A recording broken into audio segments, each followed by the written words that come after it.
السلام عليكم احبائي حبيباتي، نتمنى ان شاء الله تكونوا بخير وعلى خير في اتم صحه وعافيه. اليوم نقدم لكم طبق خضار بدون لحوم. الناس اللي عندهم مشاكل صحيه اللي ما كيتناولوش اللحوم، هذا احسن طبق يوجدوه، سهل واقتصادي. يعني بالخضار اللي عندكم متاحه. هنا عندي الكوسه او الكورجيت، باش تجي تطلع معنا مزيانه وطعمها رائع. لازم نرشوها بشويه ملح ونخلوها على جنب لغايه ما نقطع بقيه الخضر. كيف ما انتم شايفين عندي هنا تقريبا حبتين من الجزر وثلاث حبات من البطاطس، وعندي البروكلي، كان عندي مجمد، وحبه طماطم وبصله.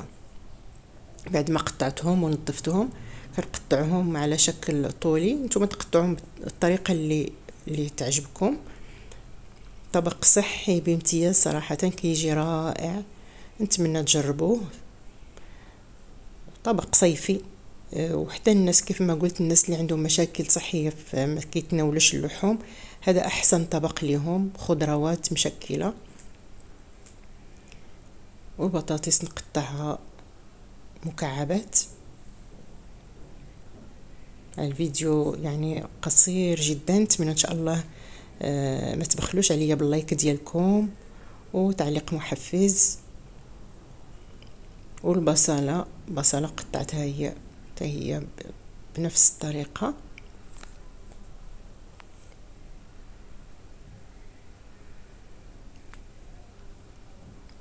والكورجيت بعد ما خليتها تقريبا 4 ساعة كيبقى لونها اخضر.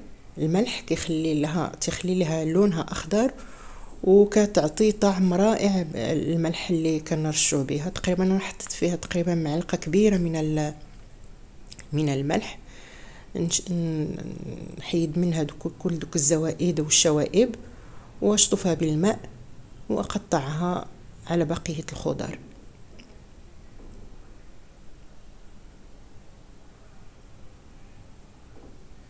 والبروكلي حتى هو، انا كنت البروكلي غسلته جيدا بالماء والملح والخل، خليته منقوع شويه وسلقته في ماء مغلي يدوب غلوتين، وطلعته غسلته بالماء البارد باش كيبقى معنا اللون ديالو اخضر. وحطيته طبعا حطيته في الفريزر. وعندي حبه طماطم ابشرها بالمبشره اللي عينيها كبيره. وعندي فص ثوم،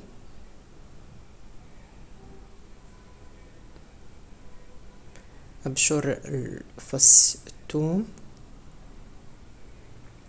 طبق سهل اقتصادي، يعني تعمليه يعني على السريع بسرعة، وغدا يعني الغدا جاهز. وممكن ترفقيه بسلطة لكم اللي فيها الاختيار. غادي نحط الملح الكافي وشوية فلفل اسود.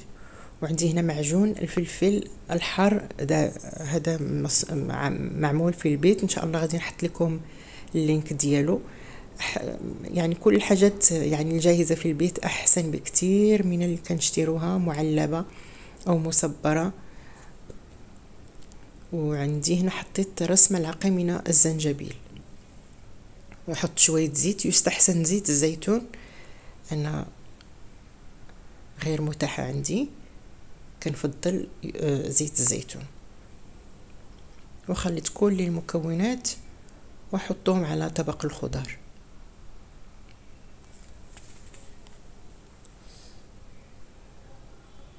اول نفرش الجزر بياخد شويه تسويه. نحطوه هو اول واحد في الطبق. غادي ندخل الفرن، ارص الجزر وارص كل المكونات.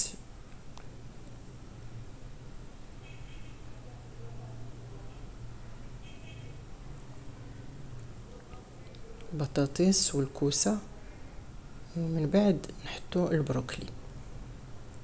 وطبعا البصل تحت حطيته هو والجزر.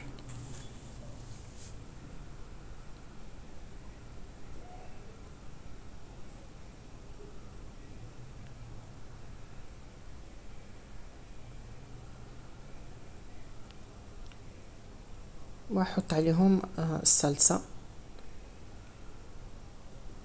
هي حبة طماطم كافية، كيجي طبق رائع رائع بصراحة.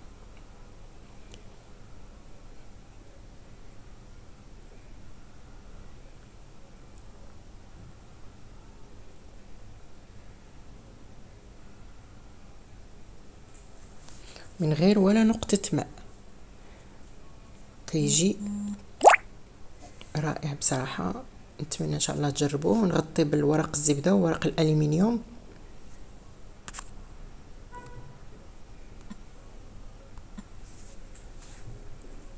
ودخلته الفرن، وهذه هي النتيجة. ريحته طالعة تحفة بصراحة. نتمنى ان شاء الله تجربوه وتكتبوا لي في التعليق. والسلام عليكم.